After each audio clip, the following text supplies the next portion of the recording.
জাগো স্বাস্থ্য কথায় সবাইকে আমন্ত্রণ জানাচ্ছি, সাথে আছি আমি তাসলিমা তিথি। দর্শক, দৈনন্দিন জীবনে আমরা দাঁতের বিভিন্ন সমস্যার সম্মুখীন হই।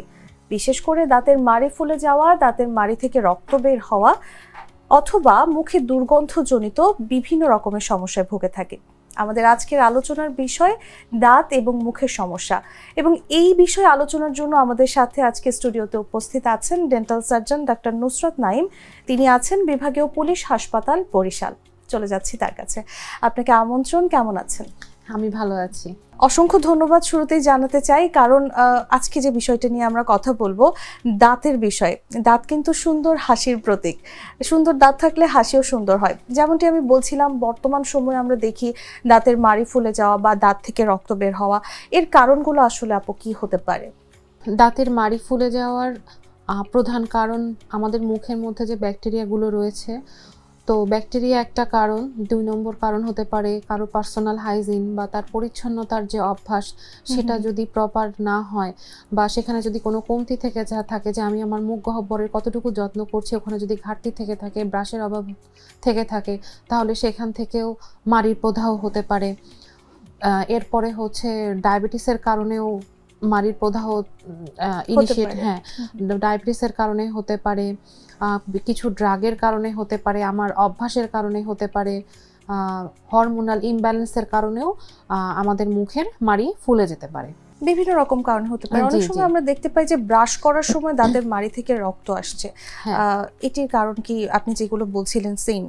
হ্যাঁ, অনেকটা এরকমই। তো তার মধ্যেও হচ্ছে আমি আরেকটু বলে দিই যে ব্রাশের সময় যে আমাদের রক্ত আসে, এটার কারণও যে একই কথা, মাড়ির প্রদাহ বা যেটাকে আমরা জিনজিভাইটিস বলে থাকি, এটা একটা কারণ। 2 নম্বর কারণ, যদি ভিটামিন সি এর অভাবেও কিন্তু মাড়ি থেকে রক্ত পড়ে। এটা কিন্তু কমন কারণ এবং আমরা এটা কম বেশি সবাই জানি। তৃতীয়ত হতে পারে আমি যে ব্রাশটা ব্যবহার করছি, ব্রাশের যে ব্রিসেল, এটার টাইপস আছে। তো আমার জন্য কোনটা জরুরি সেটা যদি আমি না জানি, ব্রিসেলের যে ব্যবহারের কারণেও যদি শক্ত হয়ে থাকে, যেটা আমার মাড়িতে ক্ষত তৈরি করছে, সেখান থেকেও দাঁত থেকে রক্ত পড়তে পারে। এরপরে যে বিষয়টি আসে মুখে দুর্গন্ধ বা ব্যাড ব্রেথ যেটা বলে থাকি, দৈনন্দিন জীবনে অনেকেই এই সমস্যায় ভুগছে। এটির কারণ কি হতে পারে? মুখে দুর্গন্ধ, ব্যাড স্মেল, ব্যাড অডার বা যেটাই আমরা বলি না কেন, এটার কারণের মধ্যে আমাদের যে মুখে প্ল্যাক ক্যালকুলাস জমছে, বা বাংলায় সকলের বোঝা সুবিধার জন্য বাংলা ভাষায় যেটাকে আমরা পাথর বলি, হ্যাঁ, খাদ্য কণাগুলো মানে পুরো আস্তরণ পড়ে যে একটা শক্ত গঠন তৈরি হচ্ছে আমাদের মুখে, ডেন্টাল ক্যালকুলাস বলা হয়। ডেন্টাল ক্যালকুলাস যদি আমরা চিকিৎসা না করি, সেখান থেকে মুখে দুর্গন্ধ আসতে পারে। কিছু খাদ্যাভ্যাস আছে, যেমন হচ্ছে পান পাতা, তামাক, সিগারেট, অ্যালকোহল, এগুলো যদি কারো নিয়মিত অভ্যাস থাকে, সেখান থেকেও মুখে দুর্গন্ধ হতে পারে। যদি আমার মুখে লালার পরিমাণ কম থাকে, সেটাও কিন্তু মুখের দুর্গন্ধের একটি কারণ। আমার যদি রেগুলার আমরা যে বাথরুম যেটাকে বলা হয়, কারো যদি বাথরুমের প্রবলেম থেকে থাকে যে না আমার রেগুলার বাথরুম ক্লিয়ার না, পেটের সমস্যা, গ্যাসের সমস্যা, গ্যাস্ট্রিক রিগার্জিটেশন, সেক্ষেত্রেও যাতে টক ঢেকুরের সমস্যা আছে তাদের ক্ষেত্রেও মুখে দুর্গন্ধ হতে পারে। অনেক সময় দীর্ঘক্ষণ যদি না খেয়ে থাকা হয়, তখনও কিন্তু মুখে দুর্গন্ধ হয়। এক্ষেত্রে কি কোনো করণীয় আছে কিনা? অনেক ক্ষেত্রে দেখা যাচ্ছে যে এটা প্রশ্নটা অনেকটা হ্যাঁ, দুর্গন্ধ তো হতে পারে। রোজার সময় আমাদের কাছে রোগীরা আসেন যে আমি যখন না খেয়ে থাকছি আমার মুখে দুর্গন্ধ হচ্ছে। তো অনেক সময় হচ্ছে দীর্ঘক্ষণ যদি আমরা পানি না খাই বা আমরা কোনো খাদ্য গ্রহণ না করি, আমাদের খাদ্য দেখলে আমাদের খেতে ইচ্ছা হয়, তখন আমাদের লালা নিঃসরণটা বাড়ে। না খাওয়ার কারণে লালা নিঃসরণটা অনেক সময় কমে যায়। তো তখন হচ্ছে অনেক সময় যেহেতু, এবং লালা হচ্ছে ন্যাচারাল ওয়াশের কাজ করে আমাদের মুখে। আমরা যে থুতু ফেলছি, এটাও হচ্ছে বলা যায় আল্লাহর একটা নিয়ামত। তো ওটার থুতুর পরিমাণ বা লালার পরিমাণ যখন কমে যাচ্ছে, না খেয়ে থাকার একটা কজ, যে আমি যে অনেকক্ষণ না খেয়ে আছি, আমার লালার নিঃসরণ কমে গেছে এবং সেই ক্ষেত্রে মুখে দুর্গন্ধ হতে পারে। এবং সাথে এটাও দেখতে হবে আমার অন্য কোনো, শুধু এটার কারণেই কি আমার মুখে দুর্গন্ধ হচ্ছে, নাকি আমার দাঁতে পাথর আছে কিনা, তারপরে আমি রেগুলার ব্রাশ করছি কিনা, আমার ওরাল হাইজিন বা পরিষ্কার পরিচ্ছন্নতা মেনটেন করছি কিনা, বা আমার অন্য কোনো অসুখ আছে কিনা সিস্টেমিক, এগুলো আমাদেরকে এই আমার যে লালার নিঃসরণটা কমে গিয়েছে বা মুখে দুর্গন্ধ হচ্ছে, তাহলে আমাদেরকে এই বিষয়গুলো মাথায় রাখতে হবে। সেক্ষেত্রে কি ওই কিছুক্ষণ পর পর পানি পান করলে কি কিছুটা রিলিফ পাওয়া যায় কিনা হ্যাঁ এই প্রবলেম থেকে? হ্যাঁ, অবশ্যই কিছুক্ষণ পর পর পানি খাওয়া, বা আমাদের একটা নির্দিষ্ট পরিমাণ বলাই আছে যে একজন সুস্থ মানুষের কতটুকু দৈনিক পানি খাওয়া উচিত তাকে, এবং সে যদি এটা মেইনটেইন করতে পারে এটা মুখের স্বাস্থ্যের জন্য ভালো।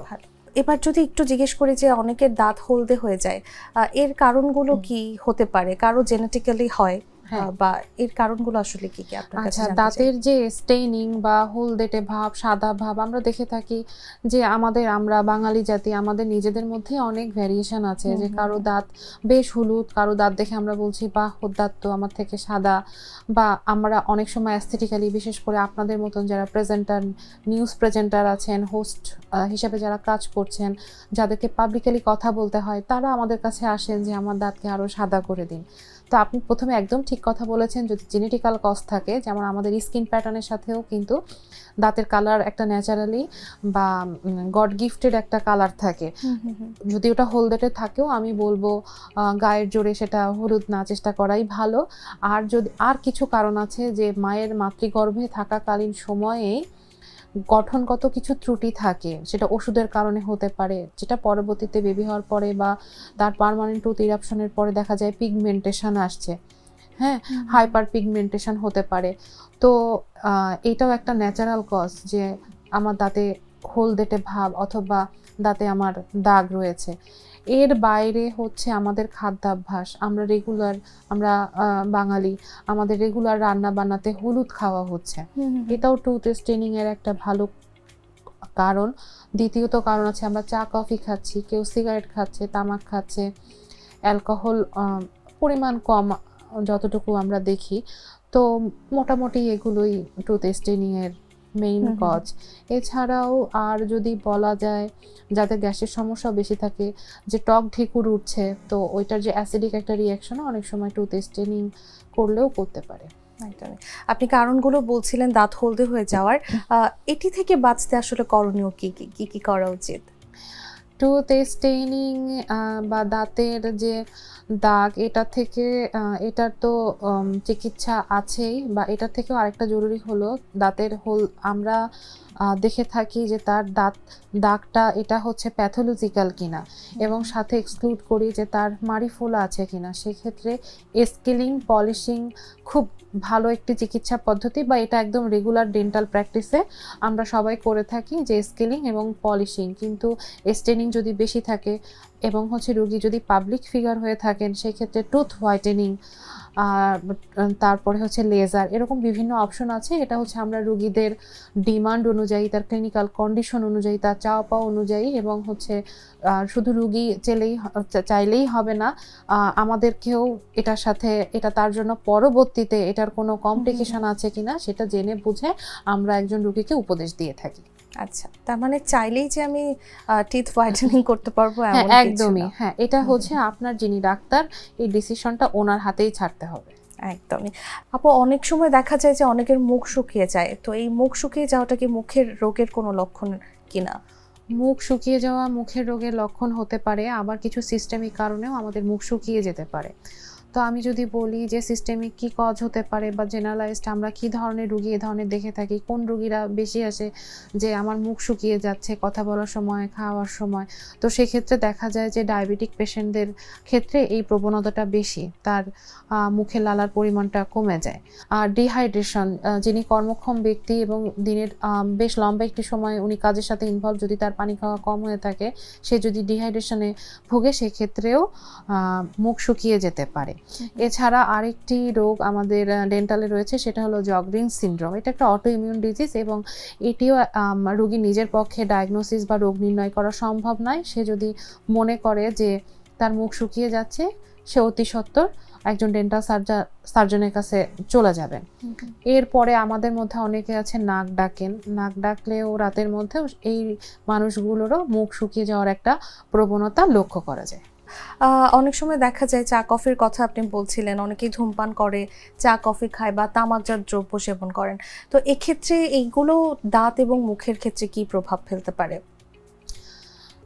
সিগারেট, মানে যেটা যার মধ্যে থাকে তামাক, নিকোটিন,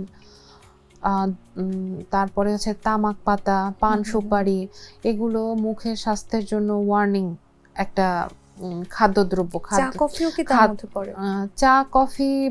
চা কফি স্টেনিং এর জন্য দায়ী, কিন্তু হচ্ছে চা কফি যে সরাসরি যে মানে আদার্স কোনো কিছুতে ইফেক্ট করছে ব্যাপারটা এরকম না। চা কফিও তো আমাদের জন্য জরুরি কিছু কিছু ক্ষেত্রে। আমরা গ্রিন টি খাচ্ছি, র কফি খাচ্ছি, এটাও কিন্তু আমাদের শরীরের জন্য যে একেবারেই খারাপ তা তো না। কিন্তু তামাক পাতা, সিগারেট, পান সুপারি, এগুলো আমাদের মুখের স্বাস্থ্যের জন্য মারাত্মক ঝুঁকিপূর্ণ যারা রেগুলারলি এগুলো সেবন করে থাকে। এগুলো থেকে মেইনলি আসলে কি হয়ে থাকে, এটা আমাদের যে মুখের যে ক্যান্সার, ওরাল কার্সিনোমার হচ্ছে মেইন ইস্যুই হচ্ছে এই যে সিগারেট, তামাক পাতা, ধূমপান, পান সুপারি যারা দীর্ঘদিন 15-20 বছর ধরে খেয়ে যাচ্ছেন তাদের মধ্যে এই ওরাল ক্যান্সারের প্রবণতা সবচেয়ে বেশি। মুখের ক্যান্সারের প্রাথমিক লক্ষণগুলো যদি জানতে চাই এবং সতর্ক থাকার জন্য, যদিও আপনি অনেকগুলো বলেছেন যে অবশ্যই ধূমপান বা তামাকজাত দ্রব্য এগুলো সেবন থেকে বিরত থাকতে হবে, এরপরেও যদি জিজ্ঞেস করি যে এগুলো ছাড়া কিভাবে সতর্ক থাকা যায়? আচ্ছা, এটা হলো যে আপনি প্রথমে জিজ্ঞাসা করলেন যে ওরাল ক্যান্সারের লক্ষণগুলো।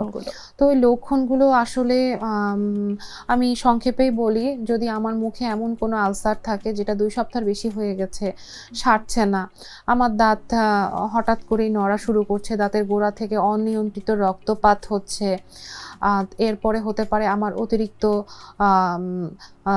ঝাল মশলাযুক্ত খাবার খেলে আমি বেশি ঝাল অনুভব করছি, আমার মুখের মধ্যে ঘাটা বেশ কিছুদিন হলেও সারছে না, ইভেন হচ্ছে স্পেসিফিকভাবে যদি বলি লাল এবং সাদা যদি ছোপ ছোপ দেখা যায়, যে সেটাও দীর্ঘদিন ধরে রয়ে গেছে এবং আমি ট্রিটমেন্ট নেওয়ার পরেও এটা চলে যাচ্ছে না, আমার দৈনন্দিন জীবনে ব্যাঘাত তৈরি করছে, কথা বলতে আমার কষ্ট হচ্ছে।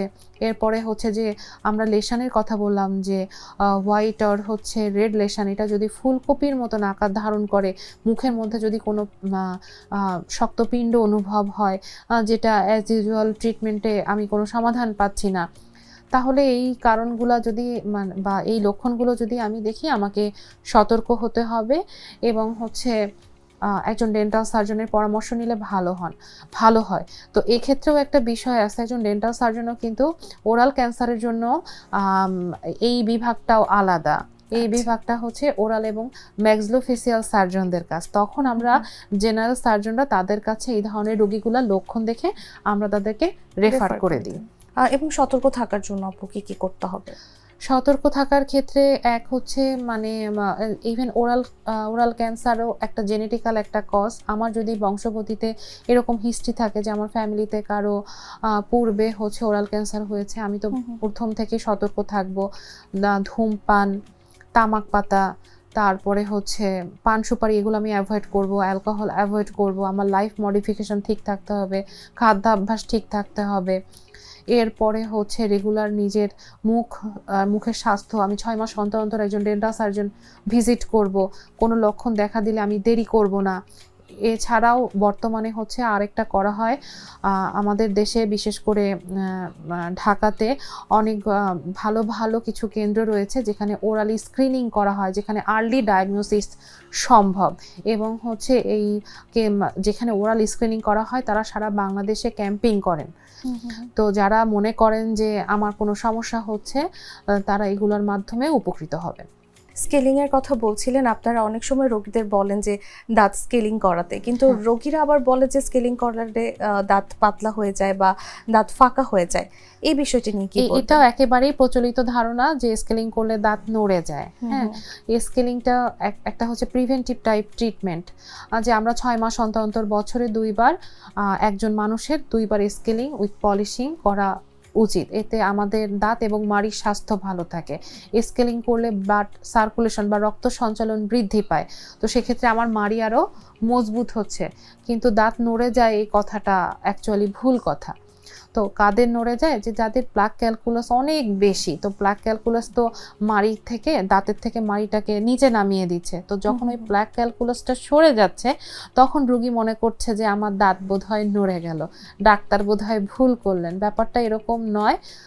স্কেলিং ক্যালকুলাস রিমুভের জন্য স্কেলিং এবং পলিশিং অত্যাবশ্যকীয়, এবং দাঁত যদি নড়ে যায় এটার জন্য স্পেসিফিক ট্রিটমেন্ট রয়েছে।